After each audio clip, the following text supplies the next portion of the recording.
આમાં પ્રશ્ન કયો હતો કે વિદ્યુત ડાયપોલના કેન્દ્રથી તેની અક્ષ પરના કોઈ બિંદુએ વિદ્યુત ક્ષેત્ર કેટલું. તો સૌથી પહેલા તો આ સૂત્ર માટે આપણે ડાયપોલ મોમેન્ટ યાદ રાખવાની. ડાયપોલ મોમેન્ટ P બરાબર શું હશે? 2aq. ડાયપોલ મોમેન્ટ બરાબર અંતર ગુણ્યા વિદ્યુત ભાર. વિદ્યુત ક્ષેત્રનું સૂત્ર kq/r². હવે આ ડાયપોલ છે, પ્લસ અને માઇનસ. ડાયપોલ હંમેશા વિરુદ્ધ વિદ્યુત ભાર હશે અને કોઈક પર્ટિક્યુલર અંતર હશે 2a જેટલું. તો આ ડાયપોલના અક્ષથી P બિંદુ, આ ડાયપોલની અક્ષ કહેવાય. એ ડાયપોલના અક્ષ ઉપર P બિંદુ છે, એના ઉપર આપણે શોધવાનું છે વિદ્યુત ક્ષેત્ર. તો આ ડાયપોલના કેન્દ્રથી r અંતરે શું છે? P બિંદુ પ્લસ q વિદ્યુત ભારથી આ P બિંદુ કેટલા અંતરે છે? r plus a. Minus q વિદ્યુત ભારથી આ P બિંદુ કેટલા અંતરે છે? r ઓછા a. વિદ્યુત ક્ષેત્રનું સૂત્ર આપણે જોઈએ kq/r². તો પ્લસ q ના લીધે વિદ્યુત ક્ષેત્ર કેટલો મળશે? kq/પ્લસ q નો p થી અંતર, બરાબર, અથવા p નો પ્લસ q થી અંતર, r પ્લસ a આખાનો વર્ગ. હવે આની ગણતરી માટે યાદ રાખવાનો આ નિત્યસમ, પહેલો નિત્યસમ અને બીજો નિત્યસમ. તો માઇનસ ક્યુ ના લીધે વિદ્યુત ક્ષેત્ર કેટલો મળશે? -kq/r-1/2. k ની કિંમત 1/4πε0 છેલ્લે મૂકવાની. હવે વિદ્યુત ક્ષેત્ર એ સદિશ રાશિ છે એટલે બંનેનો સદિશ સરવાળો થાય. તો EQ ની કિંમત kq/r+a², માઇનસ સાઇન kq/r-a². ચોકડી ગુણાકાર કરશો એટલે તમને મળશે આ પદ.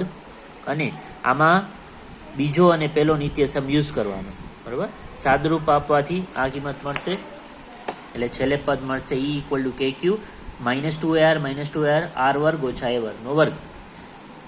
બંને વાર માઇનસ છે, કરવાનો સરવાળો એટલે 4ar. હવે અહીંયા આપણે એક કન્ડિશન લીધી, r છે એ a કરતાં ઘણો મોટો છે. એ કેમ ખબર પડે? તો આ જે અંતર છે ને કેન્દ્રથી P બિંદુનું અંતર, એ થયો r, અને આ ડાયપોલ વચ્ચેનું અંતર 2a. તો ડાયપોલ વચ્ચે બહુ જ ઓછો અંતર હોય, બરાબર, જે મિલીમીટરના ક્રમનું હોય. એટલે આ ડાયપોલ વચ્ચેનું અંતર અને આ અંતર ઘણો મોટો હશે. એટલે આ જે પદ મળ્યો ને એમાંથી આપણે r ની સરખામણીમાં a ને આપણે નેગ્લેક્ટ કરી શકીએ. એટલે એને કાઢી દીધો તો r વર્ગનો વર્ગ એટલે r ની 4 ઘાત. સાદરૂપ આપવાથી આપણે ફાઇનલ સમીકરણ મળશે 2kp/r³, જ્યાં k ની કિંમત શું મૂકી દેવાની? 1/4πε0. આ સૂત્ર શેના માટેનો છે? તો ડાયપોલની અક્ષ પર કોઈ બિંદુ P હોય તો કેટલો વિદ્યુત ક્ષેત્ર મળે? 2kp/r³ જેટલો.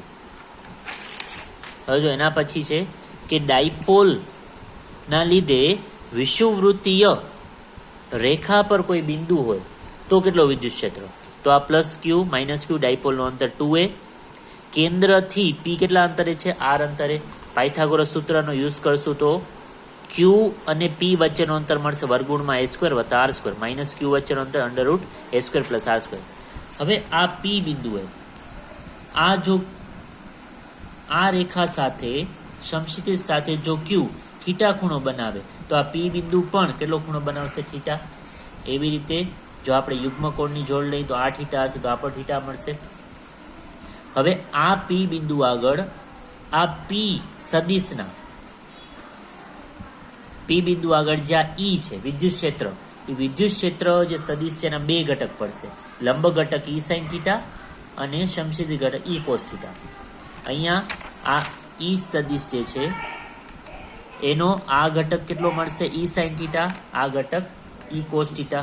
આ બંનેના મૂલ્ય સમાન હોવાથી અને વિરુદ્ધ દિશામાં હોવાથી એકબીજાની અસર નાબૂદ કરશે. અને આ સરખી દિશામાં છે એટલે એ બેનો થશે સરવાળો, સદિશ સરવાળો. તો આપણે કુલ વિદ્યુત ક્ષેત્ર મળશે E cos θ અને E cos θ ના સરવાળો કરવાથી, એક પ્લસના લીધે એક માઇનસના લીધે. તો આ બેનો સદિશ સરવાળો કરશું એટલે આપણે મળશે E kq cos θ અને a² r² અને a - r², બરાબર, વર્ગ છે એટલે. પછી આગળ સાદુરૂપ આપવાથી આપણે ફાઇનલ સમીકરણ મળશે kq cos θ -2/r². હવે આનો સાદુરૂપ આપશું 2kq cos θ/r². અહીંયા cos θ ની કિંમત, cos θ નો મતલબ થાય પાસેની બાજુ છેદમાં કર્ણ. આ આકૃતિમાં જોવાથી આ cos θ પાસેની બાજુ થઈ એ કર્ણ થશે વર્ગમૂળમાં a² વત્તા r². એ કિંમત અહીંયા મૂકશું. આ બધાનો સાદુરૂપ આપવાથી મળશે ફાઇનલ સમીકરણ E. વિષુવવૃત્તીય બિંદુ પર કોઈ હોય, વિષુવવૃત્તીય રેખા પર કોઈ બિંદુ હોય તો કેટલો વિદ્યુત ક્ષેત્ર મળશે? -kp/r³. જો વિદ્યુત ડાયપોલના કારણે વિદ્યુત સ્થિતિમાનનું સૂત્ર, આ વિદ્યુત ડાયપોલ પ્લસ માઇનસ, આ વિદ્યુત ડાયપોલના કોઈ પણ બિંદુ ઉપર આ ડાયપોલના લીધે કેટલું વિદ્યુત સ્થિતિમાન ઉત્પન્ન થશે એ શોધવાનો છે. વિદ્યુત સ્થિતિમાનનું સૂત્ર KQ/R. પ્લસ Q થી P નો અંતર R1 સદિશ, માઇનસ Q થી R2 સદિશ, ડાયપોલના કેન્દ્રથી R અને ખૂણો બનાવે છે θ. P બિંદુ ડાયપોલના કેન્દ્રથી θ અંશના ખૂણે અને R જેટલા અંતરે રહેલો છે. તો પ્લસ Q ના લીધે KQ/R1, માઇનસ Q ના લીધે માઇનસ KQ/R2, બંનેનો સરવાળો. વિદ્યુત સ્થિતિમાન કેવી રાશિ છે? અદિશ રાશિ છે, એટલે એનો અદિશ સરવાળો થશે. KQ આ સામાન્ય કાઢશો, 1/R. આ દ્વિપદી પ્રમેય અનુસાર વિસ્તરણ આપશો ને તો આ બે સૂત્ર મળશે. હવે આ બે સમીકરણોની 4 ની કિંમત છે 3 માં મૂકશું, એટલે ગાણિતિક પ્રક્રિયા કરી આપણે સાદુરૂપ આપતા આપણે ફાઇનલ સમીકરણ મળશે V બરાબર KQ 2A cos θ/R².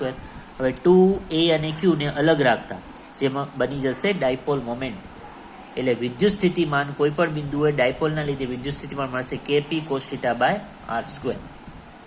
ચોથો પ્રશ્ન હતો કે સમાંતર પ્લેટ કેપેસિટરના માટે કેપેસિટન્સનું સૂત્ર મેળવો, જે બોર્ડની લગભગ 4-1 વર્ષમાં પૂછાયેલો પ્રશ્ન છે. એના માટે યાદ રાખવાના સૂત્ર કેપેસિટન્સ બરાબર Q/V, એટલે વિદ્યુત ભારના છેદમાં વિદ્યુત સ્થિતિમાન.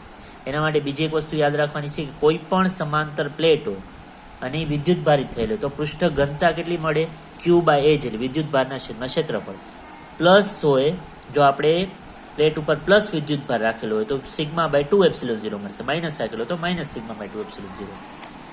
હવે સમાંતર પ્લેટ કેપેસિટરમાં બે પ્લેટ હશે, બંનેના એરિયા સરખા છે, બંને વચ્ચેનું અંતર રાખેલો છે D, પ્લસ વિદ્યુત ભાર ઘનતા માઇનસ વિદ્યુત ભાર ઘનતા.